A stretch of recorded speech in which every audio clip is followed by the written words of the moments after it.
और कुंडली के 7वें भाव में कौन सा ग्रह होने से आपके वैवाहिक रिश्तों में गलतफहमी और भ्रम बढ़ रहा है, आइए ये जान लेते हैं अब पंडित जी से। पंडित जी, क्या कारण होता है?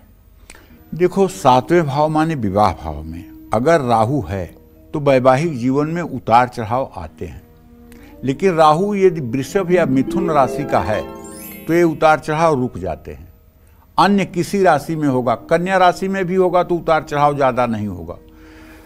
तो मैंने बताया वृषभ, मिथुन और कन्या, इन 3 राशियों में अगर राहु होगा तो ज़्यादा परेशान नहीं करेगा। लेकिन इसके अलावा अगर वो सिंह राशि में होगा, अगर वो कर्क राशि में होगा तो वो परेशान नहीं, बहुत परेशान करेगा। मनचाहा जीवन साथी नहीं मिल पाता है। ऐसे लोगों के अगर अफेयर हैं तो काफ़ी दिन चलकर टूट जाते हैं। शादी हो जाए तो जीवन साथी के साथ गलतफहमी और भ्रम की स्थिति रहती है। हर समय अपने जीवन साथी पर शक करने की आदत रहती है। 7वें भाव में राहु अशुभ हो तो वैवाहिक जीवन नीरस हो जाता है। 7वें भाव का राहु प्रेम विवाह अगर हो गया तो ये लंबे समय तक टिकने नहीं देता है।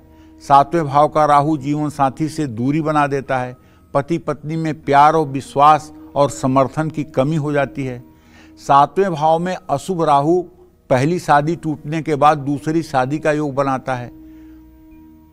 परिवार के सदस्य भी पति पत्नी के बीच क्लेश का कारण बनते हैं। पति पत्नी एक दूसरे की बुराई करते हैं। तो ये सब कारण होते हैं। देखिए, हमारे यहाँ सनातन धर्म में विवाह को 16 संस्कारों में एक संस्कार माना गया है, लेकिन किसी भी सनातन धर्म के किसी भी ग्रंथ में विवाह विच्छेद की चर्चा नहीं है कि इन परिस्थितियों में विवाह तोड़ा जा सकता है या पति के रहते पत्नी दूसरे पुरुष का वर्ण कर सकती है या पत्नी के रहते पुरुष दूसरे किसी स्त्री का वर्ण कर सकता है। ऐसा हमारे शास्त्र का कहीं कोई उदाहरण नहीं है। हमारे यहाँ विवाह में विवाह विच्छेद की कभी चर्चा ही नहीं हुई है, और आज देखने में समाज में ये बहुत बड़ी मात्रा में दिखाई दे रहा है। उसके जो कारण हैं, 50% कारण जो है लड़के की माँ होती है। वो लड़के को इतना कंट्रोल कर देती है कि ये एक कारण है, और 40% लड़की की माँ होती है, और 10% जो है वो दोनों के सामंजस्य की कमी के कारण होता है। अगर लड़की और लड़के की माँ चाहें कि रिश्ता चलता रहे और उन लोगों के जीवन में हस्तक्षेप ज़्यादा न करें तो विवाह में ग्रह एक बार खराब भी होंगे तो सामान्य हो जाएंगे।